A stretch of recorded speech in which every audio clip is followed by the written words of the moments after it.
The Harlow Creek Free Library opens at 9, and Miss Higgins does not open with it. She was already asleep on the returns desk when I unlocked the front door that morning, curled into the exact dent she'd worn into the blotter over 11 years, one ear twitching at nothing in particular. I stepped over the Dropbox tray, hung my coat, and started the coffee the way I start every morning, which is to say, without any expectation that the day would be different from the last 4,000. The day was different by 9:40. 3 of them came in through the double doors at once, which the doors were not built for, and the middle one had to duck. Voss don't duck well. Their spines aren't built for it, all that segmented plating stacked like a filing cabinet standing on end, and the duck turned into more of a controlled topple that he recovered from with as much dignity as a 7-foot insectoid bureaucrat can muster in a room that smells like old paper and drip coffee. The one in front had the epaulette clusters of a compliance officer. I'd learned to read Voss rank the same summer I learned to read the bus schedule they layered over hours, out of necessity, not curiosity.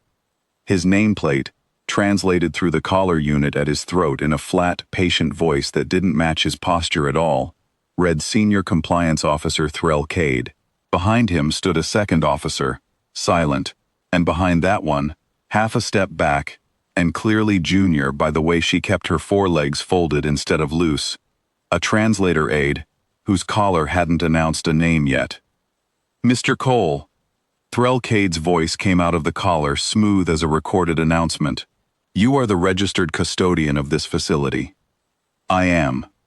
This facility maintains an unregistered non-human organism on premises, in a role of ongoing residency, in violation of Harlow Creek Municipal Code, Contact Addendum 14, subsection 9.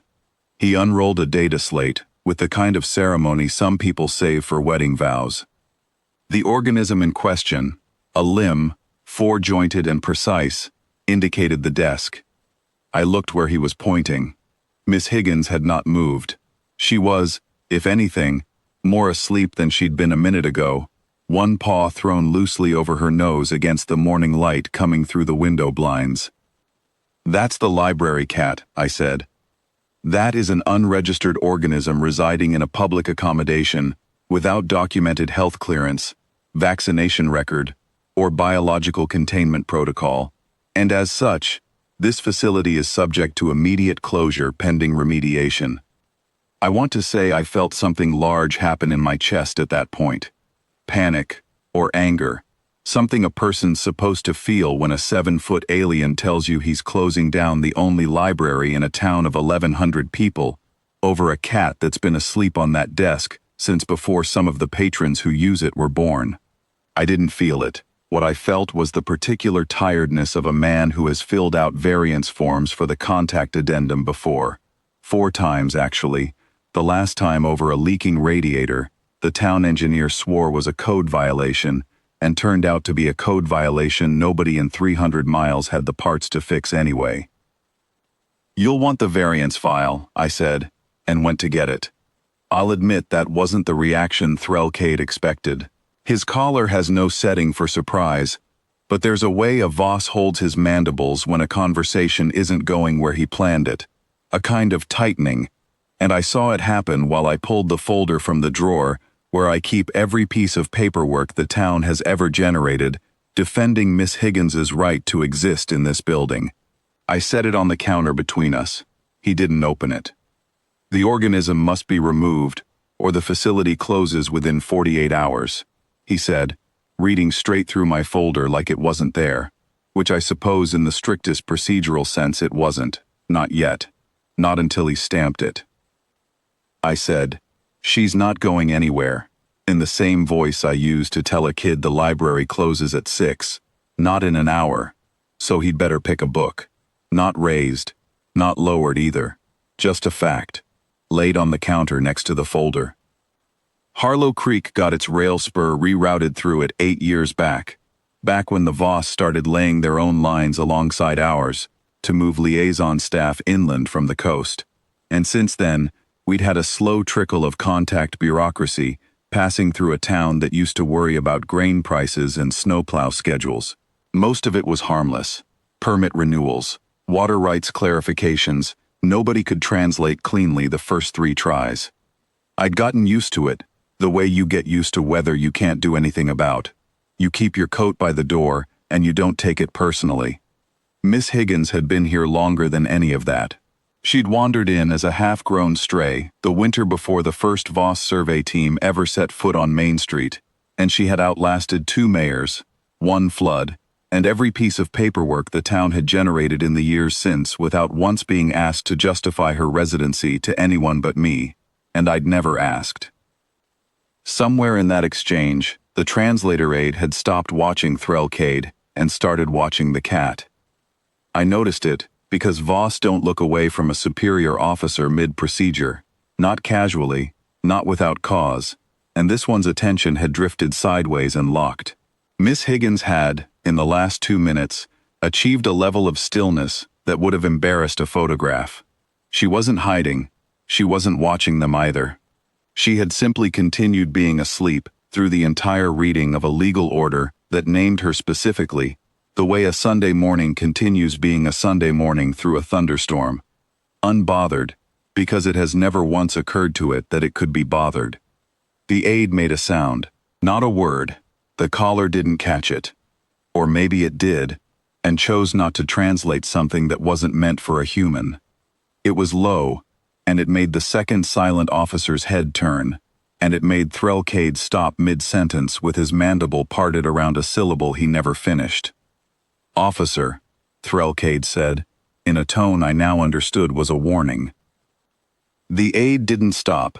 She stepped forward, past her senior, close enough to the desk that I could have reached out and touched the plating on her foreleg, and she looked down at Miss Higgins, the way I imagine you'd look at something you'd only ever read about in a text your grandmother made you memorize. She said something in Voss, unfiltered, the caller catching only fragments this time. I heard threshold. I heard a word the caller rendered, clumsily, as does not startle. Threlkade's posture changed. I've watched enough town council meetings to recognize the shape of a man realizing, in real time, in front of witnesses, that he has badly misjudged a room.